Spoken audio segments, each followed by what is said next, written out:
இன்றைய வினாவிடை பகுதியில் இன்னைக்கு நம்ம பார்க்கக்கூடிய வினா, உழவுத் தொழிலை அடிப்படையாக கொண்ட இலக்கிய வகைமை எது? உழவுத் தொழிலை அடிப்படையாக கொண்ட இலக்கிய வகைமை எது அப்படின்றதான் இன்றைய வினா. இந்த வினாவை மாத்தியும் கேட்கலாம். ஏன்னா நம்ம தெரிவுகள்ல சிற்றிலக்கிய வகைமைகளை கொடுத்துருக்கோம். அதனால உழவு தொழிலை அடிப்படையாக கொண்ட சிற்றிலக்கிய வகை எது அப்படின்னு அந்த கேள்வியை நம்ம மாற்றி கேட்கலாம்.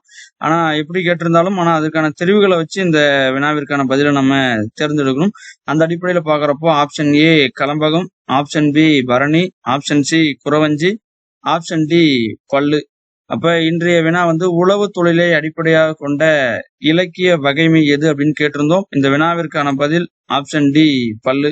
பல்லு அப்படின்றது பல்லர்களுடைய வாழ்க்கையை பத்தி பேசக்கூடியது. அதாவது மருத நிலத்துல வாழக்கூடிய உழவர்களினுடைய வாழ்வியலை பேசக்கூடிய ஒரு சிற்றிலக்கிய வகைமை தான் இந்த பல்லு.